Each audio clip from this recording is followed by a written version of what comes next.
And we are live. Hey, everybody. Thanks for tuning in.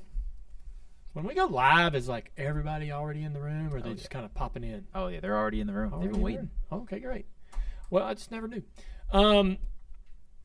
Thanks for hanging out. Thanks for being here today. This is going to be a lot of fun. We're going to do some Ask Junior, presented by Xfinity.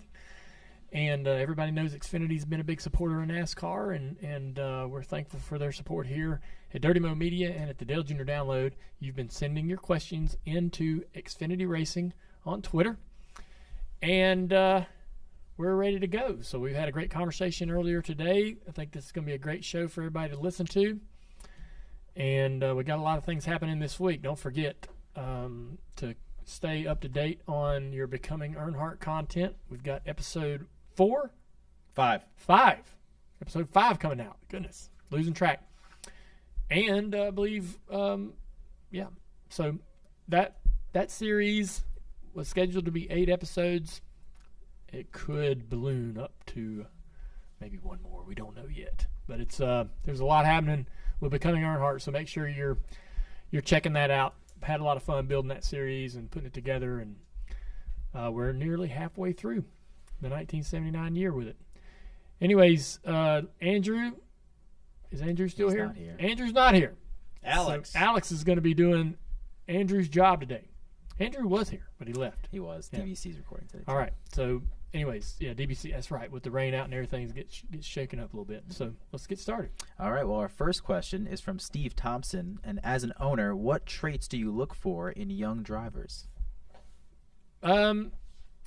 What traits do I look for in young drivers? I think the first trait is that they don't tear up a bunch of stuff. All right, so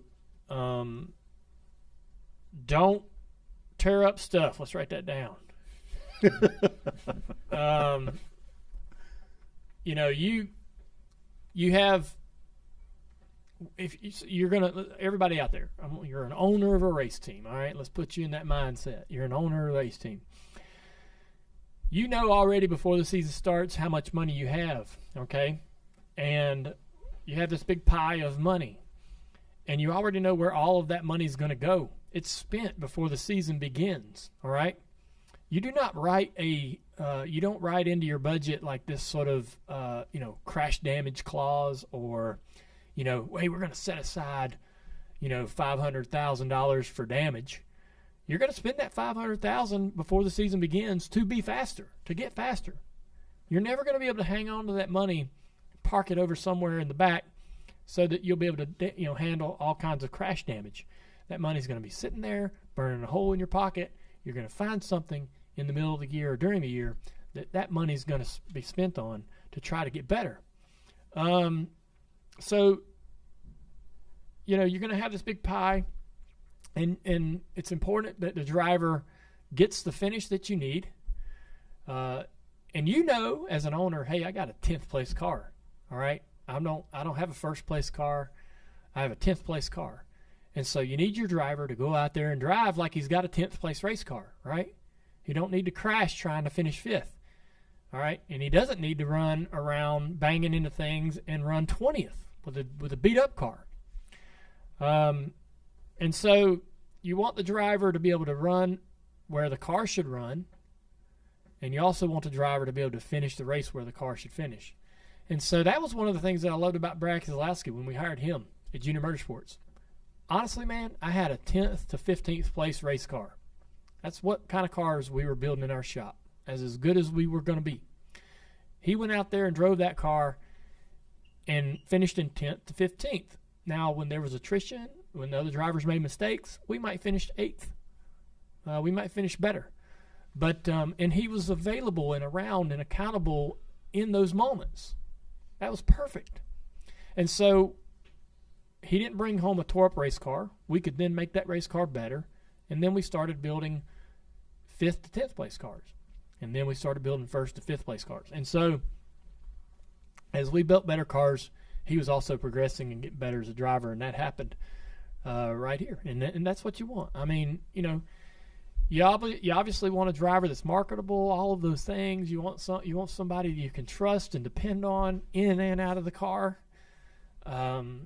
that's going to be focused. That's going to do the homework during the week. That's going to embrace it's going to embrace the training simulator, staying in shape. But man, when they get on the track, they got to not tear stuff up. That's probably at the top of the list for me. When you get to Cup level and you're spending millions of dollars, you certainly don't want to crash a lot. But the more successful you become, the more acceptable crashing is, right? Because the team knows, hey man, next week that's probably not going to be the problem. You're probably going to finish where you belong. We talked about that this week on the broadcast. Like, young drivers that don't have wins, that don't have a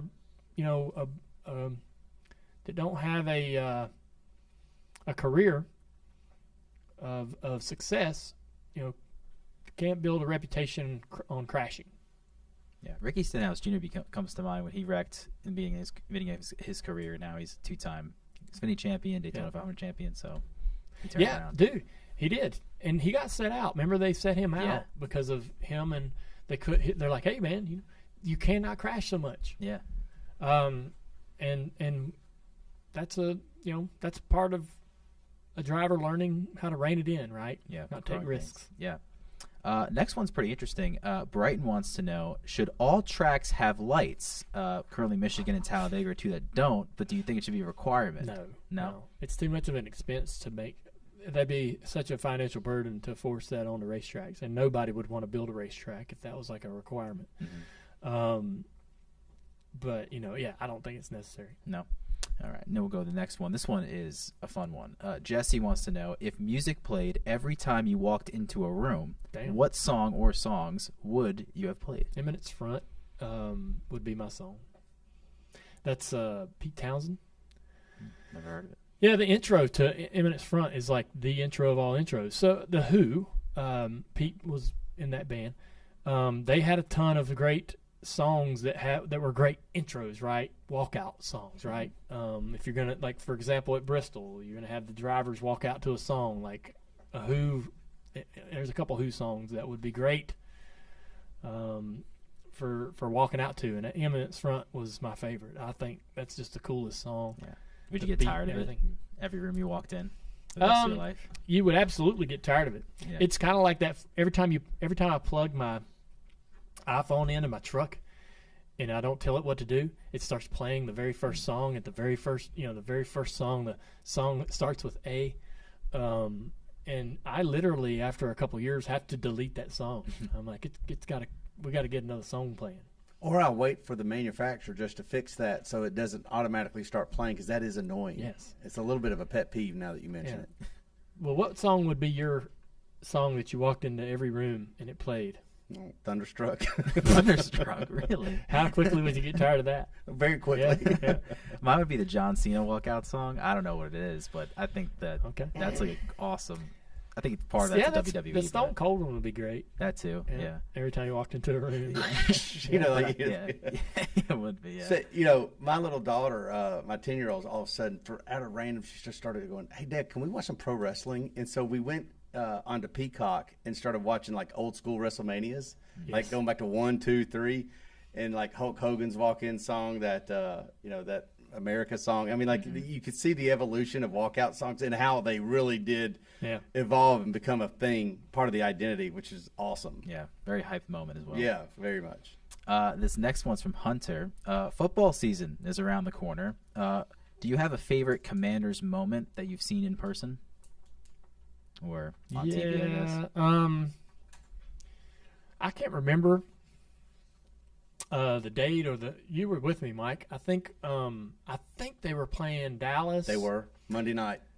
D'Angelo Hall got an interception for a pick six. Yep. That put us in the lead, and then Dallas went down. Tony Romo's quarterback. They got down to like the 10-yard line. Last play of the game, an incomplete pass into the end zone, and we win. And the place went bonkers. I mean, the atmosphere at that moment, Monday night against Dallas with a win like that, it was insane. Yeah.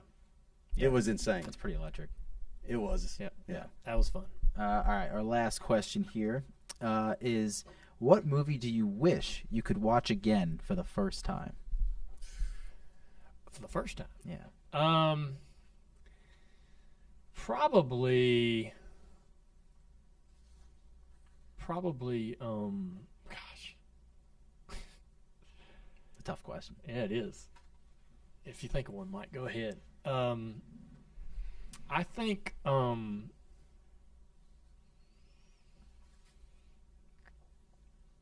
I mean, Forrest Gump. I was just thinking Yeah. Forrest Gump. I'm like, I remember thinking like, wow, what a clever Yeah. movie. What clever writing Forrest that Gump is. was good. Yeah, I was just thinking that. I swear to God. Yeah, I was thinking just Step Brothers, something Will Ferrell wise, but that first laugh you get when you watch those movies, there's nothing like it. Yeah. But Forrest Gump to me was such an incredible movie because it felt like 6 movies in one. Because Forrest Gump's life, had all these different chapters in it, and so you're like, man, I'm getting a lot out of this, right? I'm getting a lot for my time here. yeah, Outside of that, man, I mean, I'd have to say there's a lot. All the rest would be racing movies. Yeah. Like Last American Hero, made around 1972, 73. Jeff Bridges, I believe, is the main character, and he's playing Junior Jackson, which is like a loose story on Junior Johnson. And watching that for the first time, I've watched a bunch of racing movies like Six Pack, Stroker Race, Driven, Days of Thunder, all of them, right? I've watched them all, and they all have this sort of, this Hollywood twist to them that sort of distances itself from reality, right? It's like, yeah, that's a great. I love that they made a movie about racing, but it's not really authentic. And there's been some good ones that are very close and authentic, like Le Mans was great. But The Last American Hero, to me, was authentic to NASCAR at the time. I don't know why, but the movie feels like it's not trying to pretend or it's an old movie, and they didn't have a ton of money, and they but they, I don't know, it doesn't have that sort of Hollywood touch to it, or that it's not sensational. Does that make sense? Yeah, there's no pizzazz. That's the word it came to It's my just mind. straightforward. It's Yeah. like, hey, here's the story. It's kind of loosely based on Junior Johnson, and then and you watch it, and it's got some great actors in there. Yeah, I don't think I've ever seen it actually. I think I'll you have to should watch it. Yeah, Last American Hero. Jeff Bridges is amazing. yeah, But he's like he's young, and it's pretty good. yeah. I'll have to watch it. And a lot of it is shot. Maybe this is why I like it so much. A lot of it's shot at like Hickory. Oh, really? This is one cool part about Last American Hero. They go to Concord and film a lot of Junior Jackson racing a dirt car, and they've got some in-car footage. And while you're watching this in-car footage, you can see several cars sort of jockeying for position in front. One of them is Ralph Earnhardt. Really? And he's in his Camaro. That he had a dirt car in around 71 or whatever. That was a 69-ish Camaro. And you can see him driving that thing. And Wow.